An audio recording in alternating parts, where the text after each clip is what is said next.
Shalom, selamat pagi, selamat beribadah, selamat hari Minggu saya ucapkan kepada kita semua pagi hari ini. Kita bersyukur karena pagi hari ini sekali lagi kita punya kesempatan untuk merenungkan kebenaran firman Tuhan dimanapun kita berada. Nah, sebelum kita mendengar firman Tuhan pagi hari ini, mari kita berdoa. Bapa di sorga, kami bersyukur pagi ini di mana Tuhan sekali lagi memberikan kami waktu, kesempatan untuk merenungkan firman-Mu, ya Bapa. Dan kami percaya di mana firman-Mu Tuhan yang selalu menyertai kami, mengurapi kami, menguatkan kami di saat kami menghadapi begitu banyak krisis, persoalan di dalam kehidupan kami Bapa di surga. Pagi hari ini kami mau menyerahkan firman-Mu ke dalam tangan-Mu Bapa, agar Engkau memberkati seluruh anak-anak-Mu yang mendengar dan mereka terus mendekatkan diri di hadapan-Mu Bapa. Terima kasih Tuhan, berkaryalah, berbicaralah di tengah-tengah kami. Kami siap untuk belajar, merenungkan firman-Mu di dalam setiap kehidupan kami Bapa. Terima kasih Tuhan, kami sudah berdoa. Amin. Nah, saudaraku yang dikasihi Tuhan, pagi hari ini saya senang sekali mengajak kita melihat kebenaran firman Tuhan yang cukup sederhana, yaitu di dalam 2 Raja-Raja 6 ayat yang ke-17. Ya, 2 Raja-Raja 6 ayat yang ke-17 berbicara kepada kita, lalu berdoalah Elisa, "Ya Tuhan, bukakanlah kiranya matanya supaya ia melihat." Maka Tuhan membuka mata bujangnya itu sehingga ia melihat. Tampaklah gunung itu penuh dengan kuda dan kereta berapi sekeliling Elisa. Saudaraku yang dikasihi Tuhan, di dalam pembacaan firman Tuhan sebentar tadi, saya senang sekali mengajak kita melihat kebenaran firman Tuhan yang cukup sederhana, yaitu percaya akan janji Tuhan. Pernahkah kita berada dalam sebuah situasi di mana kita harus memilih antara mempercayai janji Tuhan yang belum kelihatan dan kenyataan buruk yang terlihat jelas dengan mata jasmani kita sebagai manusia.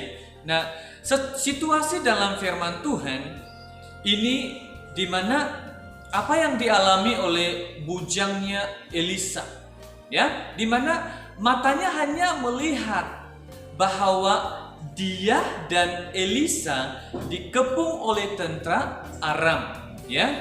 Nah, dalam ayat yang ke-15 dia berkata, firman Tuhan berkata, "Celaka tuanku, apakah yang akan kita perbuat?" Kita dapat pastikan bahwa bujang Elisa itu lebih mempercayai apa yang dilihat mata jasmani daripada janji Tuhan di dalam hatinya.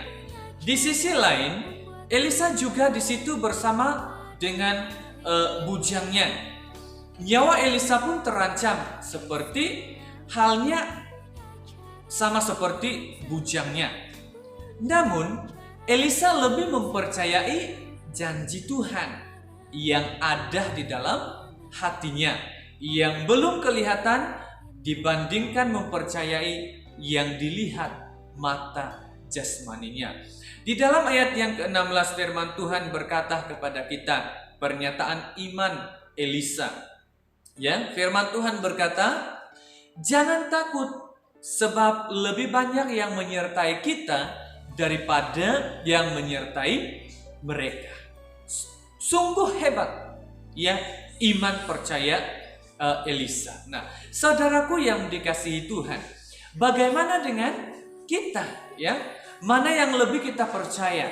Janji Tuhan yang tidak terlihat atau kenyataan yang terlihat.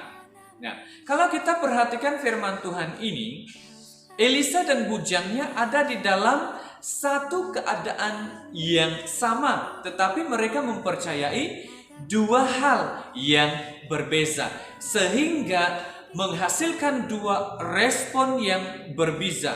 Sang bujang mempercayai kenyataan buruk yang dilihat oleh mata kasarnya, dan hasilnya adalah ketakutan dan kekhawatiran. Sedangkan sang Nabi Elisa mempercayakan janji Tuhan dan mengabaikan kenyataan buruk yang dilihatnya. Hasilnya adalah iman dan mukjizat yang terjadi di dalam kehidupan mereka pada waktu itu.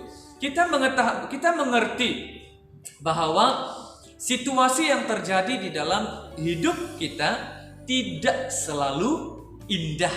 Kita pun mengalami hal tersebut, ya. Namun satu hal yang perlu kita ingat bahwa kita memiliki Tuhan yang besar kuasanya, yang memberikan janji hidup kekal, ya, di dalam setiap kehidupan kita, di mana Yesus sendiri yang bekerja dan melakukan yang terbaik di dalam kehidupan kita.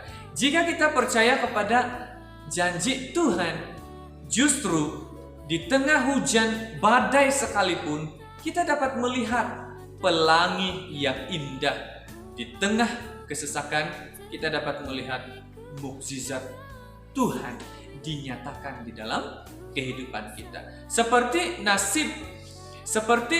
nasihat Elisa kepada bujangnya.